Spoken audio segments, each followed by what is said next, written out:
Di tengah kota binatang, sebuah kota di dalam kota yang megah dan besar berdiri tegak. Ini adalah rumah tuan kota yang misterius dan megah yang disebut oleh semua orang di kota binatang. Rumah tuan kota seperti binatang raksasa yang bercokol di pusat kota, memancarkan aura yang menakjubkan. Ada sebuah rumah besar di 3 arah, timur, barat dan selatan. Dekorasi mewah dari ketiga rumah besar ini sungguh menakjubkan. Dinding mansion semuanya terbuat dari batu giok yang berharga, yang bersinar hangat di bawah sinar bulan. Ubin kaca di atapnya berwarna-warni dan bersinar. Pintu dan jendela diukir dengan pola yang indah, baik dari binatang yang berlari kencang atau sosok peri Cao Linghua. Setiap detail menunjukkan kemewahan tertinggi. Ketiga rumah besar ini membentuk sudut, mengelilingi rumah tuan kota dengan rapat, membentuk sistem pertahanan yang tidak bisa dihancurkan. Rumah-rumah besar itu bergema satu sama lain, membentuk satu kesatuan yang rapat. Siapapun yang ingin menyerang rumah tuan kota harus terlebih dahulu menerobos garis pertahanan ketiga rumah besar ini. Ketiga rumah besar ini adalah tempat tinggal dari 3 jenderal binatang di bawah penguasa kota. Mereka bukan hanya tempat tinggal para jenderal binatang, tetapi juga penghalang penting bagi istana tuan kota. Larut malam, seluruh kota binatang itu tenggelam dalam keheningan. Semuanya sunyi kecuali para penjaga yang bertugas berpatroli dengan patuh. Langkah kaki mereka bergema di jalanan yang sepi, menambah keheningan malam selama beberapa menit. Namun, di mansion di sebelah timur, cahayanya masih terang, sangat kontras dengan kegelapan di sekitarnya. Suasana di aula sedikit tegang. Duduk di depan adalah seorang biksu parubaya, setinggi 8 kaki. Dia adalah Jenderal Singh, salah satu dari 3 jenderal binatang buas. Mata Jenderal Singh seperti lonceng, dalam dan tajam, seolah dia bisa melihat menembus hati orang, memancarkan aura agung yang membuat orang tidak berani melihat secara langsung. Dia mengenakan jubah hitam, disulam dengan pola emas, dan berkilauan dengan gerakannya, membuatnya semakin mulia. Bai Cheng, apakah yang kamu katakan itu benar? Apakah benar ada biksu naga di penjara itu, dan mereka berasal dari klan naga emas? Suara Jenderal Singh rendah dan kuat, bergema di aula, dengan sedikit keraguan dan rasa ingin tahu. Dia sedikit mengernyit dan menatap Bai Cheng lekat-lekat, seolah mencoba melihat kekurangan dalam ekspresinya. Bai Cheng duduk di bawah meja dan menjawab dengan pasti, Jenderal Singh, beraninya saya menipu Anda, semua yang saya katakan adalah benar. Ada sedikit keinginan di matanya, dan dia sedikit mencondongkan tubuh ke depan, berharap sang jenderal akan mempercayainya. Dia tahu bahwa apa yang dia katakan terlalu aneh, tetapi jika dia tidak memberitahu jenderal tentang hal itu, dia takut akan ada masalah yang lebih besar di masa depan. Setelah mendengar ini, Jenderal Singh sedikit mengernyit, jelas masih tidak mempercayai apa yang dikatakan Bai Cheng. Pada saat ini, seorang tamu berkata, Jenderal Singh, tidak pernah ada biksu naga sejati di kota binatang ini selama ribuan tahun, apalagi dari klan naga emas. Bai Cheng ini baru saja berubah menjadi ular. Dia memakai tanduk naga palsu dan hanya ingin bertingkah seperti naga. Menurutku dia tergila-gila ingin berubah menjadi naga dan menderita paranoia.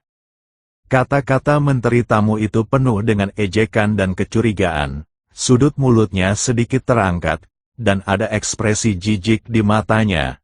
Tamu-tamu lain juga mengangguk setuju, dan terjadilah diskusi bernada rendah di aula. Setelah mendengar ini, Bai Cheng menjadi cemas dan membela dengan keras. Jangan memfitnah orang lain, saya melihatnya dengan mata kepala sendiri. Bagaimana saya bisa salah? Wajahnya memerah, matanya berkilat marah, dan tangannya mengepal, seolah dia akan bergegas maju untuk berdebat dengan tamu itu kapan saja.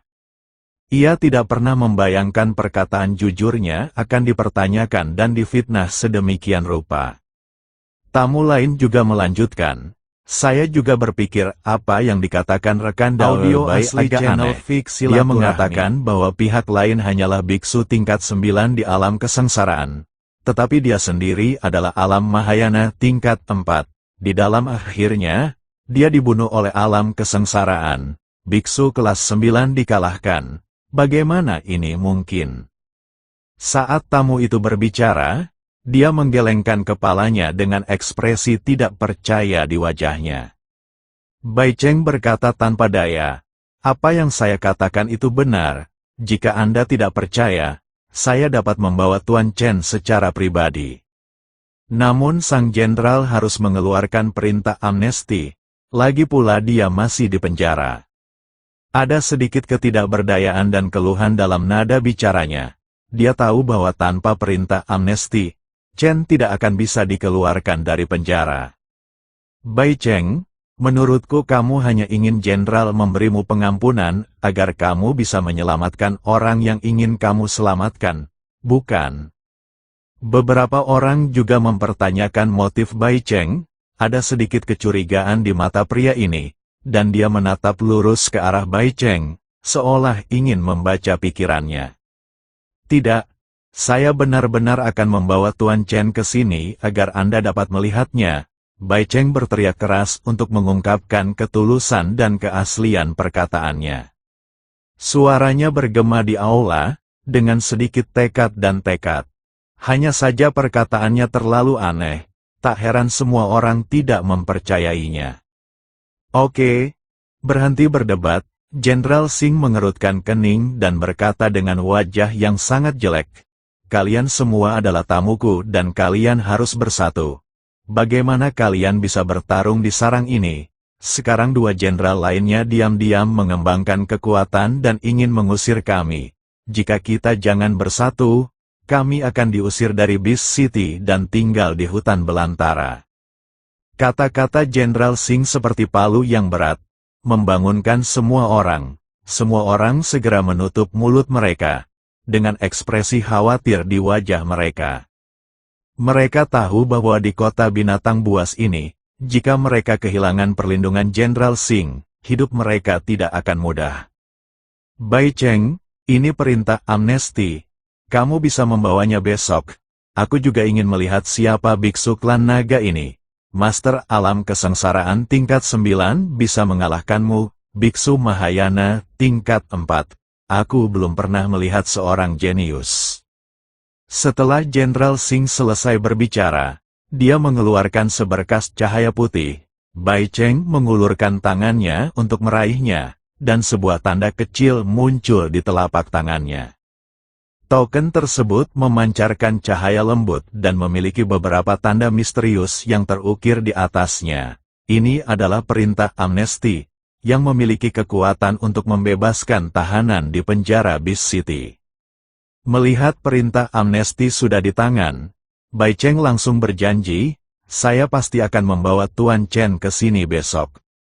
Dia memegang perintah pengampunan dengan erat, seolah-olah memegang harapannya sendiri. Dan diam-diam bersumpah di dalam hatinya bahwa dia harus membuat semua orang percaya dengan apa yang dia katakan. Pada hari kedua, segera setelah fajar menyingsing, Bai Cheng bergegas ke penjara kota Beast dengan perintah amnesti di tangannya. Langkahnya cepat, dan ada sedikit keinginan di matanya. Dia hanya ingin membawa Chen keluar dari penjara secepat mungkin. Begitu dia memasuki penjara, dia dihentikan oleh Kapten Zhou. Kapten Zhou berkata dengan ekspresi tidak ramah, Bai Cheng, kamu hanya bertanggung jawab memimpin orang untuk merawat pohon-pohon kuno, dan kamu tidak memenuhi syarat untuk memasuki sel. Kapten Zhou menyilangkan tangan dan berdiri di depan Bai Cheng, menghalangi jalannya, dengan sedikit kewaspadaan di matanya. Bai Cheng dengan cepat menjelaskan, Kapten Zhou, saya datang ke sini untuk membebaskan seorang tahanan atas perintah Jenderal Singh. Pengampunan diperlukan untuk membebaskan seorang tahanan. Apakah Anda memiliki pengampunan? Tanya Kapten Zhou. Dia tidak segera menerima perintah pengampunan, tetapi memandang Bai Cheng dengan hati-hati, seolah menilai keaslian kata-katanya. Tentu saja, kata Bai Cheng sambil langsung mencabut perintah amnesti. Perintah amnesti memancarkan cahaya redup di tangannya dan terlihat sangat menarik perhatian. Kapten Zhou sedikit mengernyit ketika dia melihat perintah amnesti. Meskipun dia tidak mau melakukannya, dia tetap menyingkir. Bagaimanapun, perintah amnesti diakui oleh seluruh kota Bis. Ketiga Jenderal Bis memiliki wewenang untuk mengeluarkannya, dan dia tidak dapat menghentikannya. Ini juga alasan mengapa Qiu Yu berani membuat masalah sebelumnya dan tidak takut masuk penjara. Karena ayahnya adalah salah satu jenderal binatang. Bahkan jika dia ditangkap dan dipenjarakan, dia bisa dibebaskan dengan perintah amnesti. Kapten Zhou diam-diam tidak senang. Tapi dia tidak punya pilihan selain melihat Bai Cheng berjalan menuju sel. Bai Cheng memasuki sel, dan ketika dia melihat Chen Ping, dia berkata dengan gembira, "Tuan Chen, perintah amnesti telah diperoleh. Saya bisa membawamu keluar sekarang." Wajahnya dipenuhi dengan senyuman gembira, dan ada sedikit harapan di matanya. Sepertinya dia telah melihat ekspresi terkejut semua orang ketika mereka melihat Tuan Chen. "Jika aku tidak keluar, kamu dapat menggunakan perintah amnesti untuk membawanya pergi." Chen Ping menunjuk ke arah saudara laki-laki Yao Mei dan berkata. Chen Ping terlihat tenang dan sepertinya tidak peduli apakah dia bisa meninggalkan penjara. Dia lebih mengkhawatirkan keselamatan Yao Mei dan saudaranya. Channel Fix Silaturahmi. Bai Cheng tampak malu dan berkata, "Tuan Chen, perintah amnesti ini khusus diterapkan untuk Anda. Jenderal Xing ingin bertemu dengan Anda." "Saya memberitahu Jenderal Xing tentang Anda, tetapi tidak satu pun dari mereka yang mempercayainya dan bersikeras mengizinkan saya membawa Anda ke rumah Jenderal. Jika perintah amnesti ini diberikan kepada orang lain dan Anda tidak bisa pergi ke rumah Jenderal, saya tidak akan bisa menjelaskannya, dan banyak orang akan mengira saya berbohong, dan Jenderal Xing tidak akan mempercayai saya." Ada sedikit ketidakberdayaan dan kecemasan dalam nada bicara Bai Cheng. Dia tidak tahu bagaimana membujuk Chen Ping. Ketika saudara laki-laki Yao Mei mendengar ini, dia langsung menjadi gugup. Dia takut Chen Ping akan meninggalkannya sendirian.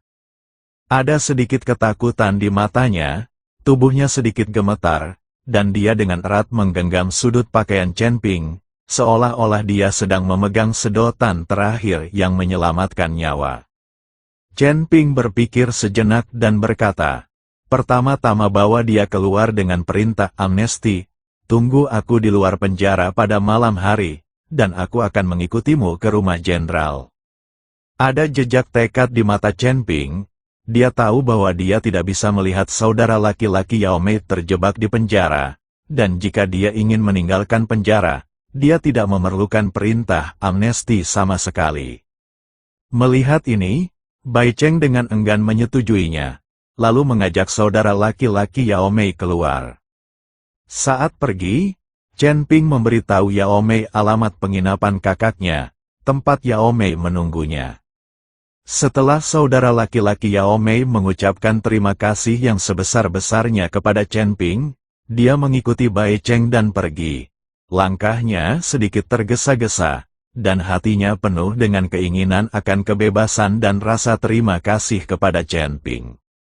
Kapten Zhou sangat terkejut saat melihat orang yang dibawa Bai Cheng bukanlah Chen Ping. Ia mengira Bai Cheng telah meminta perintah amnesti dan pasti akan membebaskan Chen Ping, namun ia tidak menyangka bahwa itu bukanlah Chen Ping. Ada sedikit keraguan di matanya, dan diam-diam dia menebak-nebak tentang hubungan antara Bai Cheng dan Chen Ping. Setelah Bai Cheng membebaskan saudara laki-laki Yao Mei, dia masih memimpin orang-orang untuk berjaga di bawah pohon kuno.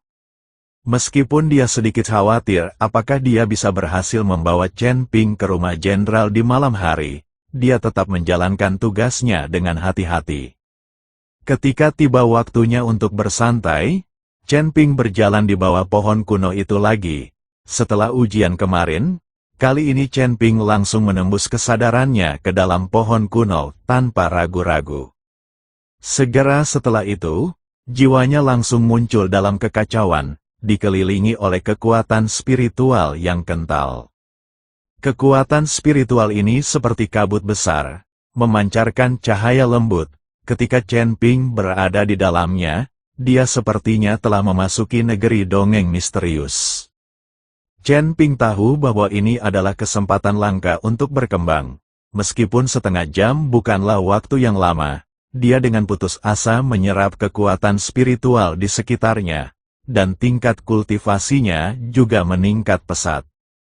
Dia menutup matanya rapat-rapat dan mengabdikan dirinya dengan sepenuh hati untuk proses penyerapan kekuatan spiritual, dan aura di tubuhnya terus meningkat.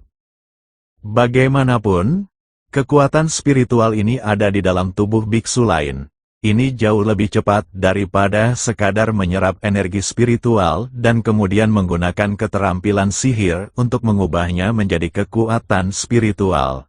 Saat Chen Ping dengan panik menyerap energi spiritual di sekitarnya, cahaya putih perlahan mengembun dan akhirnya membentuk seorang lelaki tua, berdiri di depan Chen Ping.